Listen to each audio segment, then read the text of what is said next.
होगी। कमला जी लंदन से।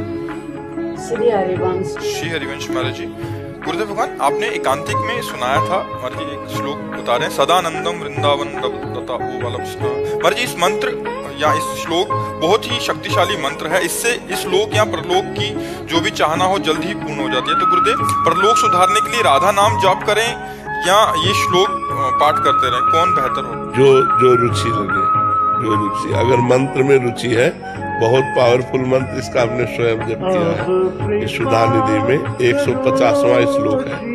सदानंदम वृंदावन नवलता मंदिर वरे सुमंदे कंदर पेण मद कला रति कौतुक रश्म किशोरम तज्ज्योति युगल मति घोरम मम भव ज्वलज्वालम सीते सुपद मकरंदे समयतु। अब इतना बड़ा श्लोक बार बार कोई जपे, स्मृति प्रवीण हो तो जप सकता है, नहीं तो एक बोझा सा लगता है ना।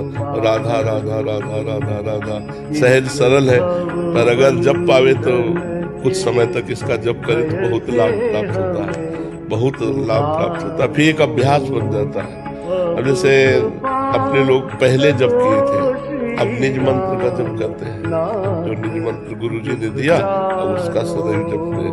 तो कुछ देर ये जप लिया करो, कुछ देर शरणागत मंत्र, फिर से समय राधा राधा जप लिया करो। जब अपवित्र शरीर हो तब राधा राधा जप लो, नहीं पवित्र अवस्था में मंत्र जपो, ये श्लोक जप लो। आयुष जी बेंगलोर से। श्री हरिवंश महाराज जी, भगवत प्राप्ति के लिए पाप और पुण्य दोनों शून्य होना अनिवार्य, ऐसा सुना जाता है। महाराज जी, पूर्व के संचित पाप तो नाम जप से मिट जाते हैं, परंतु पूर्व संचित पुण्य कैसे शून्य किए जा सकते हैं? जो तुम्हें प्रणाम करता है, जो तुम्हारी प्रशंसा करता है, जो तुम्हें अन्न देता है, जो तुम्हें वस्त्र देता है, वो सब तुम्हारे पुण्य ले जाता है।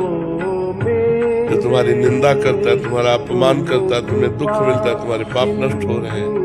और पुण्य और पाप दोनों भगवान की कृपा से एक साथ नष्ट हो जाते हैं। जैसे इतना आनंद मिला भगवद आनंद की, सारे पुण्य क्षीण हो गए, सारे पुण्य खर्चा हो गए। और इतना विरहाग्नि जली भगवान के प्रति दुख हुआ कि सारे पाप नष्ट हो गए। पाप और पुण्य जहाँ शुभ अशुभ दुर्ग विध्वंसी बल तब जयति जयति जग उच्चरे।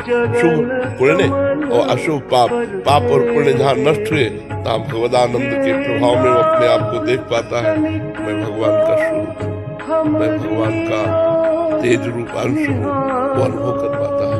तो भगवत भजन के द्वारा पाप और पुण्य दोनों का नाश होता है। खूब भजन करो, भजन से जब आनंद मिलता है तो पुण्य क्षीण हो जाते हैं। पुण्य सुख देते हैं ना, तो जब भगवान के मिलन की विरहाग्नि जलती है तो सारे पाप नष्ट हो जाते हैं। पाप और पुण्य दोनों नष्ट हो गए तो भगवत प्राप्ति हो गई। तपस्या दास जी कोलकाता से। श्री हरिवंश महाराज जी, अगर हमारी मनसा किसी को बुरा पहुंचाने की नहीं हो और उसे हमारे कथन से कष्ट हो, क्या उसका भी पाप हमें लगता है? संभालना चाहिए, हमारे कथन से उसको कष्ट हो तो संभालना चाहिए। वाणी एक अमोल है, जो कोई बोले जान, ये तराजू तौल के तब मुख बाहर आन।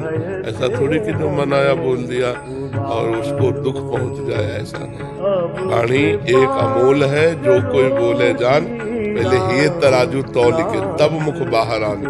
पहले हृदय में हम विचार करें कि हम ये बात बोलेंगे तो दूसरे की दुख देने वाली तो नहीं बनेगी।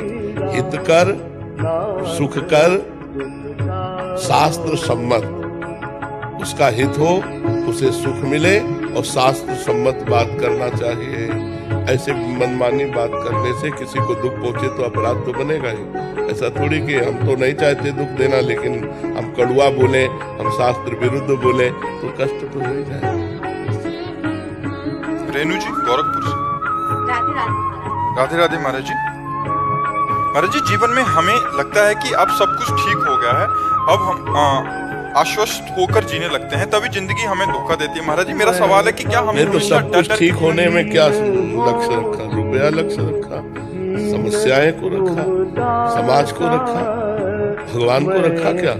महाराज जी, बच्चे बड़े हुए, पढ़ लिख करके अब ब्याह का समय आया, नौकरी का समय। हम समाज ये समाज है, हम कह रहे हैं समाज है, भगवान को रखा। सब कुछ ठीक होने में भगवान को रखा जाता है। अब सब ठीक है क्योंकि भगवान हमारे प्रीतम है। तो आपके अंदर तुरंत ज्ञान आता कि इसका नाम मृत्यु लोक है। पति इतनी ही आयु लेकर आए थे, चले गए, ये भगवान की लीला है।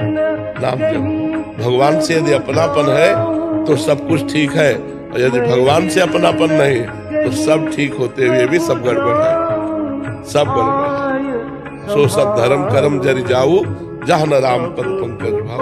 हम लोग इसी माया को, इसी प्रकृति को अनुकूल देखकर समझते हैं सब कुछ ठीक है, लेकिन वो दाव बदल देगी। जहाँ अनुकूलता को देखकर राजी होगे तुम्हें राजी नहीं होने देगी, क्योंकि वो चाहती है कि हमें भोग करते हुए हमारे प्रीतम को प्राप्त हो। मायापति कौन है? भगवान है। हम लोग माया को माँ नहीं मानते, माया भोग करके उसके पति बनना चाहते हैं, मायापति बनना चाहते हैं। और जहाँ देखा सारी अनुकूलता तो उसको क्या एक सेकंड में ऐसी प्रतिकूलता पैदा कर दी, सब अनुकूलता धूल धूसरित हो गई।